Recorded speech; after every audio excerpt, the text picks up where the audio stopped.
பிரேக்குக்கு முன்னாடியே நம்ம கிடாரி படத்தை பற்றி நிறைய விஷயங்கள் பேசிகிட்டு இருந்தோம். இப்போவும் இன்னும் நிறைய விஷயங்கள் பேச போகிறோம். அதுக்கு முன்னாடி நம்ம கூட பேசுகிறதுக்காக ஒரு சூப்பரான ஒரு கெஸ்ட் வந்து இணைஞ்சிருக்காரு. இந்த படத்தை பற்றி பேசும்பொழுதே ஃபர்ஸ்ட் இந்த படத்தில் ஒரு நடிகர் வந்துட்டு இசையமைக்க போகிறாரு அப்படிங்கிற மாதிரி நிறைய பேர் சஸ்பென்ஸாக பேசிகிட்டு இருந்தாங்க. அதுக்கப்புறமா வந்து ராஜதந்திரம் படத்தில் நடிச்ச சிவா வந்துட்டு இந்த படத்தில் மியூசிக் பண்ணுறாருப்பா அப்படின்னு சொல்லியிருந்தாங்க. உங்களை நாங்கள் வெல்கம் பண்ணுறோம் சார். நீங்கள் சொல்லுங்கள், இந்த படத்தில் மியூசிக் பண்ணும்போது டைரக்டர் இப்போ தான் கொஞ்சம் நேரத்துக்கு முன்னாடி சொல்லிட்டு போனார், எஜெக்டா ரிஜெக்டா அப்படின்னு சொல்லிட்டு, எப்படி இருந்தது இந்த சான்ஸ் கிடைக்கும் போது உங்களுக்கு இந்த படத்தில் மியூசிக் பண்ணும்போது? ஸோ நான் ஆக்சுவலாக நான் மியூசிஷியன் தான், பட் சினிமாவில் ரிவர்ஸ் ஆகிடுச்சு. சூழ்நிலைகளால் ஃபஸ்ட்டு ஆக்ட் பண்ணிவிட்டு அப்புறம் மியூசிக் பண்ணிட்டு தான் ஆயிடுச்சு. ஸோ ராஜதந்திரமில் பண்ணும்போது தான் எனக்கு பிரசாத் தெரியும். ஏன்னா அவர் அதில் எக்ஸிக்யூட்டிவ் ப்ரொடியூசராக பண்ணும்போது, ஸோ அப்போ நாங்கள் நிறைய பேசின்னு இருப்போம் சும்மா ஜென்ரல் இன்ட்ரெஸ்ட் பற்றி. ஸோ அப்போ பேசி அப்படியே அப்போ எனக்கு கிடாரி ஐடியா பேசிக்காக சொன்னார். பட் நான் மியூசிக் பண்ணுறதுக்காக சொல்கிறாருன்னு தெரியும், சும்மா ஒரு ஃப்ரெண்டாக டிஸ்கஸ் பண்ணுறதுக்கு சொல்கிறாருன்னு நினச்சேன். பட் அதுக்கப்புறம் படம் நான் முடிஞ்ச அப்புறம் ஒரு நாள் ஃபோன் பண்ணி இந்த மாதிரி கிடாரிக்கு மியூசிக் பண்ண உங்களுக்கு இன்ட்ரெஸ்டடா அப்படின்னாரு. நான் இன்ட்ரெஸ்டட் ஓகே, பட் மற்றவங்களாம் இன்ட்ரெஸ்டடாக தெரியல. எனக்கு முதல்ல சினிமாவுக்கு பண்ணுறதுக்கான நாக் எனக்கு தெரியுமானே எனக்கு டவுட்டாக இருக்குது அப்படின்னு. But Prasad was very confident and he said நம்ம 2 பேர் ஒர்க் பண்ணலாம், like will shape the song, அதுக்கப்புறம் நம்ம பார்க்கலாம் எப்படி போகுதுன்ட்டு. நானும் அதான் ஃபீல் பண்ணேன். ஸோ அப்படி தான் ஸ்டார்ட் பண்ணோம். அதே மாதிரி பிரேக்கில் இன்னொரு விஷயம் நாங்கள் பேசிகிட்டு இருக்கும்போது ஒரு சில எக்ஸ்ப்ரெஷன்ஸ் எல்லாம் பண்ணி காமிச்சிட்டு இருந்தாங்க. ஒரு சைடு வந்துட்டு பண்ணும்போது மறுபடியும் ஸ்டார்ட் கேமரா ஆக்ஷன் சொன்னோன்னே ஹாய் அப்படிங்கிற மாதிரி இருந்தேன். இந்த படத்தில் ஏதாவது ரொம்ப ஒரு எக்ஸ்ப்ரெஷன் கொடுக்குற இடத்துல ரொம்ப சென்டிமெண்ட்டாகவோ இல்லை அழுகிற மாதிரி சீன்லேயே வந்துட்டு உங்களுக்கு எத்தனை டேக் எடுத்தீங்க? என்ன எக்ஸ்ப்ரெஷனுக்காக ரொம்ப டிஃபிகல்ட்டிஸ் நீங்கள் வந்துட்டு எடுத்துக்கிட்டீங்க? இந்த இடத்துல எவ்வளோ எக்ஸ்பிரஷன் காட்டிகிட்டு இருக்காங்க பாருங்க. இல்லை வந்து எனக்கு அழுகிற சீன்ஸ் பண்ணுறது எனக்கு ரொம்ப பிடிக்கும். ஏன்னா வந்து சிரிக்கிற சீன்ஸ் பண்ணுறத விட எனக்கு அழுகிற சீன்ஸ் பண்ண ரொம்ப பிடிக்கும். ஏன்னா கிளிசரின் போட்டோன்னா அப்படின்னு அழுகலாம் அப்படின்னு. அழுகிற சீன்ஸில் வந்து ரீடேக்ஸ் எல்லாம் போனதில்லை, ரொம்ப போனதில்லை.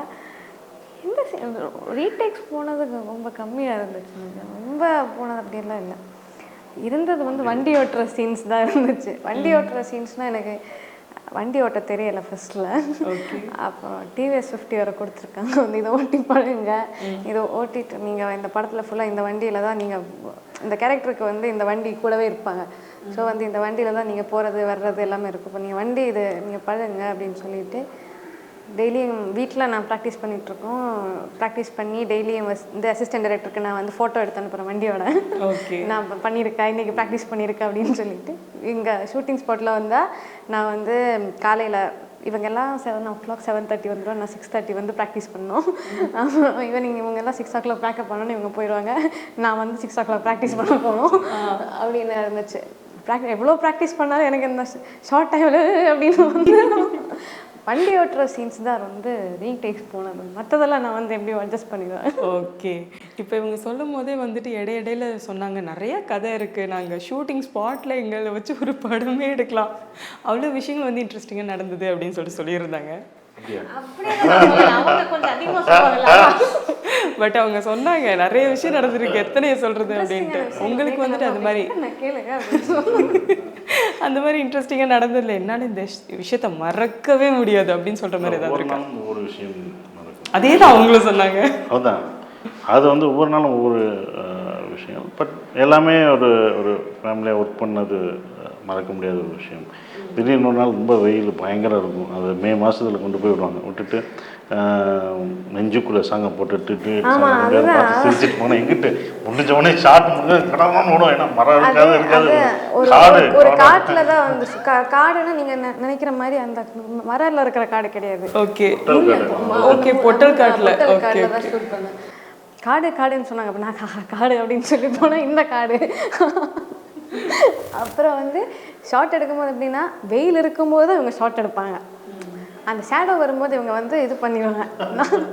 நான் சொன்னேன் ஷேடோவில் வச்சுருங்கப்பா. அப்புறம் வந்து இவரை வேறு ரொமான்டிக்காக பார்க்கணுமா, வெயில் எனக்கு இவரை கண்ணே தெரியல முடியாது. ரொமான்ஸ் சாங் வேறு, என்ன வெயிலும் கதிர் என்ன வெயில கூட்டு வந்து என்ன பண்ணுவான் அந்த பாட்டு, அந்த கட்டுன்னு சொன்னோன்னே கட்டுன்னு தேடுவான் எங்கே இருந்து எங்கே போய் போதுன்னா அவ்வளோ வெயில் காலெலாம் இந்த ஃபுல்லாக முள்ளா இருக்கிறனால ஒரு மரத்து கீழே கூட போய் முடியாது, ஃபுல்லாக நெரிச்சு புல் இருந்திருக்கும் அந்த இடத்துல. எடுத்தாச்சு, அந்த சீன் எடுத்து வந்துருச்சு, நல்லாவும் வந்துருச்சு. அதை பார்க்கும்போது அது தெரில அவங்களுக்கு பாட்டாக பார்க்கும்போது அந்த சாங்கோட பார்க்கும்போது நான் எப்போவுமே சொல்லுவேன், இப்போ வெயிலில் கொண்டு போய் ரொமான்ஸ் பண்ண சொல்லுவீங்க, இதுக்கெல்லாம் ஒரு தணல் எல்லாம் போய் சொல்லாமே அப்படின்னு நான் சொல்லிட்டே இருப்பேன்.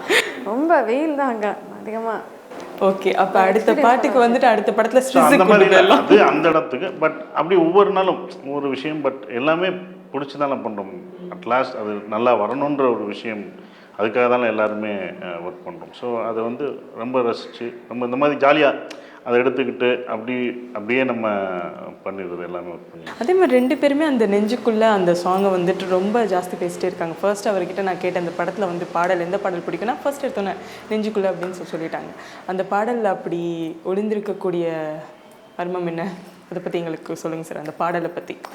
லைக் நானே இப்போ ஏன்னா நான் பாட்டெல்லாம் லைக் நான் பண்ணதுலேருந்து இன்ஸ்ட்ருமெண்ட் ரெக்கார்ட் பண்ணி மாஸ்டர் மிக்ஸ்லாம் பண்ணதில் ஒரு அட்லீஸ்ட் எவ்வளோ வாட்டி கேட்டிருப்பேனே தெரில. பட் எனக்கும் இப்போ நெஞ்சுக்குள்ளே கேட்கும்போது it's very nice to hear.